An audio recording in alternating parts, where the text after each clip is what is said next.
செந்தில் பாலாஜி அவருடைய தற்போதைய நிலை என்னவா இருக்கும் சார்? ஏதோ இல்ல அரெஸ்ட் பண்ணக்கூடிய ஒரு வாய்ப்புகள் இருக்குன்னு சொல்றாங்க. அது உண்மையா பொய்யா? இல்ல செந்தில் பாலாஜி டிரான்ஸ்ஃபார்மர் வழக்குல சிபிஐக்கு மாற்றுவதற்கு தீர்ப்பு வந்து அதை சிபிஐக்கு அனுப்பிச்சிட்டாங்க. பட் அந்த டிரான்ஸ்ஃபார்மர் ஃபைல்ஸ் எல்லாம் எங்க இருக்கும்? இபி ஆபீஸ்ல இருக்கும். இப்ப இபி அலுவலகத்தில் நீங்க பார்த்திருப்பீங்க, போன வாரம் இதெல்லாம் ஹார்ட் டிஸ்க் திருட்டு போச்சுன்னு சொன்னாங்க. அப்புறம் கண்டுபிடிச்சேன்னு சொல்றாங்க. இப்ப ஹார்ட் டிஸ்க் எடுக்கப்பட்டது 16-17 தேதின்றாங்க. 10ஆம் தேதி திரு விஜய் பதவியேற்றார்.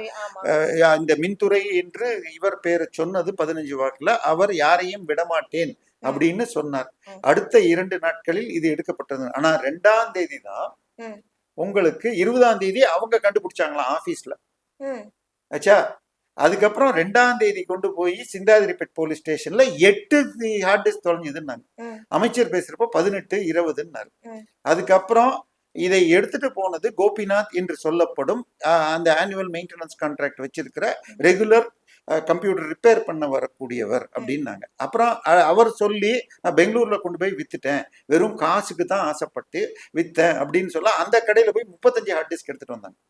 இப்ப கம்ப்யூட்டர் நமக்கு ரிப்பேர் பண்றவராக இருந்தாலும் எந்த ஒரு மெக்கானிக் ஷாப்புக்கு போனாலும் 10 ஹார்ட் டிஸ்க் இருக்கும். சரி, இன்னைக்கு நீங்க யூடியூப் சேனல்ல இருந்தா 5 டிபி 10 டிபி எல்லாம் வைக்கணும்னா ஒரு வீடியோவும் உங்களுக்கு ஜிபி கணக்குல போகும். ஆனா பழசெல்லாம் பார்த்தா 64 ஜிபி 256 இருக்கும். அதுக்கெல்லாம் வந்து ரொம்ப மதிப்பு கம்மி. சோ பணத்துக்காக வித்தேங்கிறது பொய். இப்ப அதுல என்ன இருக்கும்னா, இப்ப இவர் வந்து ஒரு டெண்டர் போடுறாருமா, இந்த பேனா நீங்க உங்க பேச வர எல்லாருக்கும் பேனா வாங்க கொடுக்கணும்னு டிசைட் பண்றீங்க. உங்களுக்கு வாரத்துக்கு 20 பேனா தேவைப்படும்னு வச்சுக்கோங்க.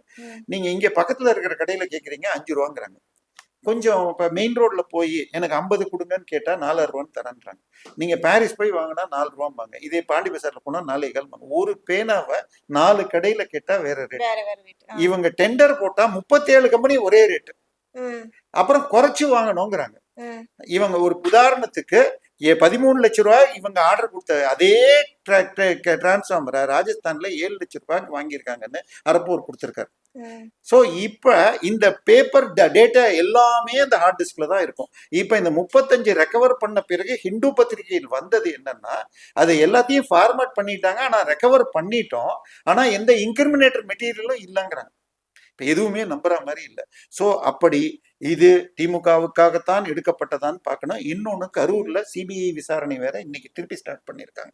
சோ இது எல்லாமே எனக்கு வருகின்ற தகவல் 18ஆம் தேதி சட்டமன்றம் கூடும் முன்பாக செந்தில் பாலாஜி விசாரணை என்று அழைத்து கைதும் செய்யப்பட வாய்ப்பு இருக்கிறதுங்கிறாங்க. இதை தாண்டி இன்னொன்னையும் சொல்லிடுறோமா, விஜய் அவர்கள் நாளுக்கு நாள் பலம் பெறாங்க. இப்ப விரைவில் 5 சட்டமன்ற தேர்தல் வரணும். நேற்று பேப்பர்லயும் என்னமோ தேர்தல் கமிஷன் நாங்கள் வேலையை தொடங்கிட்டோம் அப்படின்ட்டாங்க. இப்ப இந்த பக்கம் என்ன நடக்குது தெரியுமா? சிண்டிகேட் ஒண்ணு வச்சுட்டாங்க, திமுக அதிமுக. சோ திமுக தனியா அதிமுக தனியா நின்னா ஆளுக்கு 25% வாங்கினா இவர் 35 வாங்கினா ஜெயிச்சிட்டாரு. அதனால பொது வேட்பாளர்கள். சோ இப்ப 5 தொகுதியில 2 தொகுதிகள் கொங்கு பகுதியில வருது. ஒண்ணு வந்து பெருந்துறை, இன்னொன்னு வந்து தாரமங்கலம். இந்த 2லயும் அதிமுக நிற்கும். இன்னொன்னு திருச்சி கிழக்கு திமுக நிற்கும். மீதி 2 இதுல அம்பாசமுத்திரத்துல இசக்கி சுப்பையா ராஜினாமா பண்ணிட்டார். தெற்கு பகுதியிலேயே மொத்தம் 3 சீட்டு தான் அதிமுக தெரிஞ்சது. திருப்பி அதிமுக நிக்கிறத விட இப்பொழுது அதிபர், நாம் தமிழர் அதிபரை பொது வேட்பாளராக நிறுத்துவது என்று திட்டமிட்டிருக்காங்க. அதே மாதிரி திருச்சி கிழக்கில் நடைமுறைக்கு சாத்தியமாகுமா? இல்ல, பேசிக்கிட்டு இருக்காங்க. நாம் தமிழரோடு நட்பிற்காக அனிதா ராதாகிருஷ்ணன் அவர்கள் போய் சீர் வச்சதையும் நீங்க பாத்தீங்க. சோ அதனால இப்ப அதிமுக திமுக சண்டை போட்டுக்கிட்டா தான் இவங்க 2 பேரும் வாழ முடியும். 3வது இன்னொருத்தர் வந்துட்டாரு. கொஞ்ச நாள்ல 2 பேரும் போய் பிஜேபி வெர்சஸ் அதிமுக இது தாவேக்கான்னு ஆயிடக்கூடாதுன்னா நம்ம இப்போதைக்கு பொது வேட்பாளர் ஸ்ட்ராட்டஜின்னு சொல்லிட்டு, சோ விஜயை எதிர்த்து சரியாக குரல் கொடுத்து பேசக்கூடியவர் சீமான் என்று, அம்பாசமுத்திரத்துக்கு சீமான் என்றும், திருச்சி கிழக்கு இருக்கு பாருங்க, அங்க தாவேக்கா சார்பில் யாருன்னு இன்னும் சொல்லல. சார் சொல்லிட்டு இருக்காங்க சார், கன்ஃபார்ம் ஆயிட்டு இருக்கு அப்படின்னு. தாவேகா சார்பா திரு ராகவா லாரன்ஸ் அவங்க இல்ல தான் வராங்க. ராகவா லாரன்ஸ் பத்தி பல்வேறு விஷயங்கள் போகுது. இன்னைக்கு ஆனா காலையில ஸ்ட்ராங்கான ஒரு முடிவு தானே சொல்லியிருக்காங்க, இல்ல அவர் தான் வருவாரு. அவர் இன்னைக்கு காலையில என்ன சொல்லியிருக்காருன்னா, நான் ரஜினி ஆரம்பிச்சப்ப எங்க அம்மாட்ட போய் சேர்றேன்னு சொன்னப்ப பாலிடிக்ஸ் போகாதுன்னு சொன்னாங்க. விஜய் ஆரம்பிச்சப்ப சொன்னவே வேணான்னாங்க. பட் விஜய் வெற்றி பெற்றாருன்னு உடனே காசு கொடுக்காமயே அரசியல் பண்ண முடியும், இப்ப சேரலாம்னு சொல்லிட்டாரு. அண்ணாமலைன்னு சொன்னாங்க, நான் உங்கள்கிட்ட விடுறேன், மக்களை கேட்க போறேன்னு தான் சொல்லியிருக்காரு. பட் அதை கேட்டா நீங்க சொல்ற மாதிரி அவர் விஜயோடு சேர போறார். பட் விஜய் கட்சி அவருக்கு கொடுக்குமான்னு எனக்கு தெரியாது. ஆனால் ராகவாவை நிறுத்தினால் திமுக மாஸ்டர் பிளான் ஒண்ணு போட்டிருக்கு.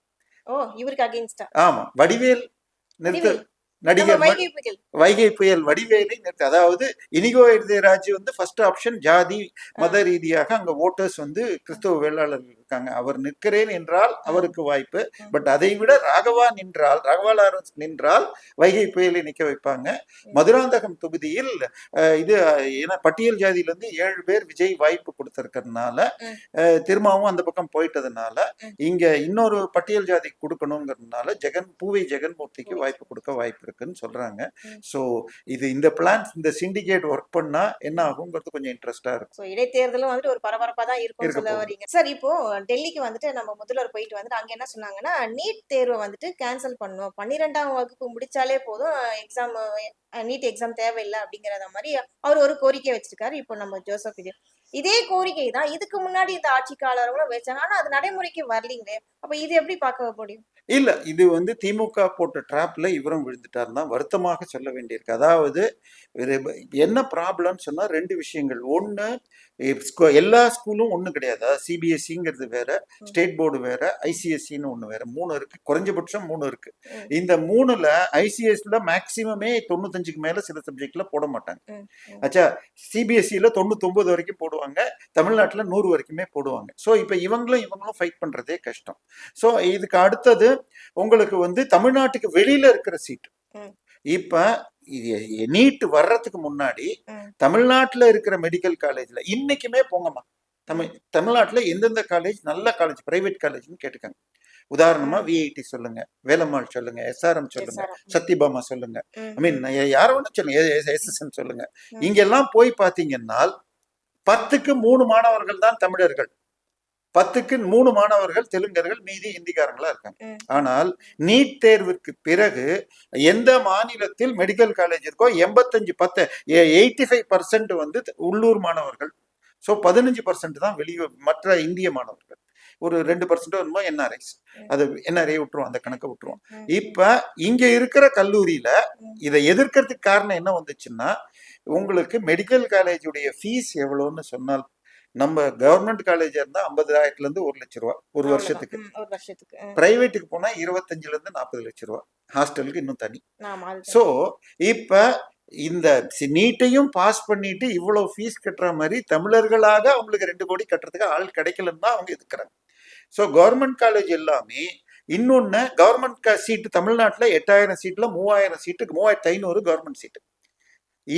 இந்தியா ஃபுல்லா இருக்கிற 85,000 சீட்ல 15% தான் இன்னொரு 12,000 சீட்டு கிடைக்குது. ஸோ என் பையனோ உங்க சகோதரனோ யாராவது கலந்துக்கணும்னு சொன்னால் கவர்மெண்ட் காலேஜ் தான், நம்மளால 2 கோடி கொடுக்க முடியாது. ஸோ இந்த மாணவர்கள் வெளியே பாண்டிச்சேரியில் இருக்கிற ஜிப்மராக இருக்கட்டும், இல்ல பால்காட் மெடிக்கல் காலேஜோ எங்கேயாவது போகணும்னா நீட் எழுதியாகணும். ஸோ நீட் என்பது மத்திய தர இளைஞர்களுக்கு நல்லது. இதுல இவர் சொல்லியிருக்கிற காரணம், திமுக சொன்னதே கிராமப்புற மாணவர்கள், ஊரக மாணவர்கள் சேரலன்னு. நீட் வர்றதுக்கு முன்னாடியும் ஒரு 10 வருஷத்துக்கு 10 பேர் கூட சேர்ந்தது இல்லை. இப்ப பாஜகவின் இது ஐடியா படியாக, இபிஎஸ் கொண்டு வந்த சட்டப்படியாக 7.5% அரசு பள்ளியில படிக்கிறவங்க வந்த பிறகு பல பேர் சேர்றாங்க. ஸோ அதை வலுப்படுத்தணுமே தவிர நீட் வேண்டாம் என்ற கோரிக்கை ஏன்னா திமுக ஏன் பண்ணுதுன்னு சொன்னா, யார் காலேஜ் நடத்துறாங்க, ஆவாமியிலும் மெடிக்கல் காலேஜ் வச்சிருக்காரு. இது இன்னும் இந்த மாதிரி பல பேர் அவங்க கட்சிக்கு ஃபண்ட் பண்றாங்க. இதை இவர் தவிர்க்கணும். என்னை பொறுத்த வரைக்கும் நீட் எதிர்ப்புங்கிறது திமுகவுடைய வலையில் இவர் விழுகிறார். இன்னொன்னு, மத்திய அரசுக்கு அதுல பவர் கிடையாது. அப்படி வாங்கணும்னா சுப்ரீம் கோர்ட்ல கேஸ் போட்டு எங்களுக்கு எக்ஸம்ஷன் கொடுங்கன்னு கேட்கணும். ஏன்னா சுப்ரீம் கோர்ட்ல 2 வருஷம் ஜெயலலிதா இந்த 1 வருஷம் மாத்திரம் எங்களுக்கு விடுங்கன்னு சொல்லி தான் வந்திருக்காங்க. ஸோ இனிமேல அந்த எக்ஸம்ஷன் கேட்க வாய்ப்பே இல்லை. இந்த கோரிக்கையை அப்படியே விட்டுட்டு தான் போனோம். இன்னொன்னு, நீட்ல அனிதா போல ஒரு சில மாணவர்கள் இறந்து போறாங்கன்னு சொன்னால், ஒரு நாளைக்கு 4 மாணவர்கள் தமிழகத்துல தற்கொலை பண்ணிக்கிறாங்க நீட்டு தவிர. அப்ப பரீட்சையே வேணாம்னு சொல்லி நம்ம 10வது வேணாம் 12வது வேணாம் பரீட்சையே. சோ இது எதையோ ஒண்ணு கமர்ஷியலாக அந்த நேரத்தில் பிரபலப்படுத்தினது. பட் மாணவர்களுக்கு நல்ல கோச்சிங் கொடுத்து நல்லா படிக்க வைக்கணுமே தவிர தேர்வு வேண்டாம்னு சொல்ல முடியாது. எனவே இது திமுகவுடைய டிராப்ல தான் அவர் விழுகிறார். இதை தவிர்ப்பது, அப்படி நீங்க உங்களுக்கு அது கொள்கை ரீதியாக இருந்தா சுப்ரீம் கோர்ட்டு கேஸ் போடணும். சார் இதுக்கிடையில வந்துட்டு பாத்தீங்கன்னா முன்னாள் அமைச்சர் வைத்தியலிங்கம் அவர் வந்து ஜனவரி 26 2026 வந்துட்டு திமுக இருக்கும்போது சொன்ன மாதிரி கிட்டத்தட்ட 27 கோடி லஞ்சம் வந்துட்டு அவர் மேல ஒரு கேஸ் இருந்தது. அதை வந்துட்டு இடி வந்துட்டு ஃபைல் பண்ணுன்ற மாதிரி பலதரப்பட்ட முயற்சி தான் பண்ணிருந்தாங்க. ஆனா அதே கேஸை வந்துட்டு இப்ப வரைக்கும் டிலே பண்ணிட்டு இருக்காங்களே, இது என்ன காரணம்? அம்மா நீங்க கொஞ்சம் தப்பா இருக்கீங்க.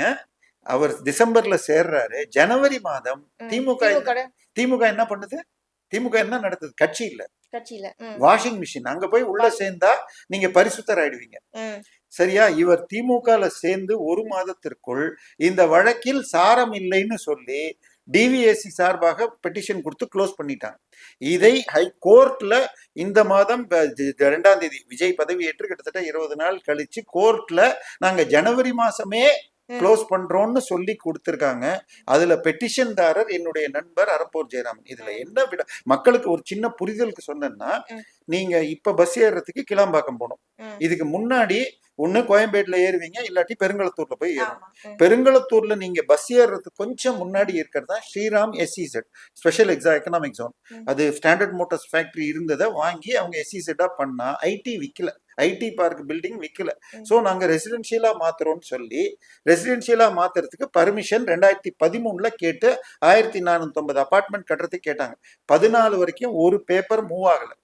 அப்பொழுது அமைச்சராக இருந்த வைத்தியலிங்கத்துக்கு நமக்கு என்ன பேசுறது, மாடரேட்டர், புரோக்கர் அப்படின்னு அவங்கள பிடிச்ச என்னங்கன்னு ஒண்ணு, என் பையன் பேர்ல ஒரு 30 கோடி கொடுங்கன்னு ஒண்ணு. ஸ்ரீராம் நிறுவனம் தன்னுடைய இன்னொரு கம்பெனி மூலமாக, பாரத் குக்கிங் கோல்ங்கிற கம்பெனி மூலமாக 28 கோடியை கேஷ், அக்கௌண்ட்ல டிரான்ஸ்பர் பண்ண ப்ரூஃபை எடுத்து அரப்போர் ஜெயராமன் கொடுத்தால் 2013 20 வரைக்கும் அந்த கம்பெனி முத்தம்மாள் ரியல் எஸ்டேட்டுங்கிற கம்பெனி டிரான்சாக்ஷனே பண்ணல. அதுக்கு என்ன லோன் கொடுக்கறது? இதெல்லாம் வழக்கு கொடுத்த பிறகு இடி உள்ள வந்து 100 கோடி ரூபாய்க்கு இவங்க இன்வெஸ்ட் பண்ணியிருக்காங்கன்னு அட்டாச் பண்ணியிருக்காங்க. ஆனா திமுகல சேர்ந்தா வாஷிங் மிஷின் பரிசுத்தர் ஆயிட்டார். சோ இப்ப இதை தமிழ்நாட்டிலேயே இல்லாத பத்திரிகை, நீங்கள் நானும் ஃப்ரீ பிரஸ் ஜெர்னல்னு கேள்விப்பட்டிருக்க மாட்டீங்க, அந்த பத்திரிகையின் நிருபர் கவர் பண்ணி போட்டு அரப்போர் ஜெயராமனை போட்ட உடனே வந்துருச்சு. இப்ப என்னுடைய வருத்தம் என்னன்னா, டிஎம்கே ஃபைல்ஸ்னு அவ்வளவு ரிலீஸ் பண்ணாருல்ல அண்ணாமலை, இதை பத்தி ஏன் சார் நீங்க பேசல? திமுக எப்படி இதை க்ளோஸ் பண்ணலாம் அப்படிங்கறத அவர் ஏன் எழுப்பல? நான் இதுதான் என்னுடைய வருத்தம். இப்ப அரப்போர் ஜெயராமன் பார்த்துட்டார், கண்டிப்பாக வழக்கு போடுவார், இந்த வழக்கு முடியாது. ஆனா அண்ணாமலை இதை பேசவில்லை. விஜயும் இன்னொன்னு இதுலயும் சொல்றேன், நீங்க முதலமைச்சராக இருக்கிறப்ப உள்துறை அமைச்சர் நீங்க தான். இதை க்ளோஸ் பண்றதுக்கு பர்மிஷன் அவர் கொடுக்காம பண்ணியிருக்க முடியாது. சோ உங்க ஆபீஸ்ல ஏதாவது நடந்தா நீங்க தான் பொறுப்பு. இதுக்கு பேரு விகாரியஸ் லைபிலிட்டின்னு பேரு. சோ ஸ்டாலின் பேர்லயே சேர்த்து இப்பொழுது விஜய் ஆட்சி வழக்கு போடணும், அண்ணாமலையும் பேசணும். இதுதான் என்னுடைய எதிர்பார்ப்பு. இதுல ரொம்ப நன்றி சார். நிறைய விஷயங்கள் வந்து பல தகவல்கள் மக்களுக்கு புரியுற மாதிரி தெளிவா சொன்னீங்க. தொடர்ந்து பேசுவோம். நன்றி, வணக்கம். நன்றி.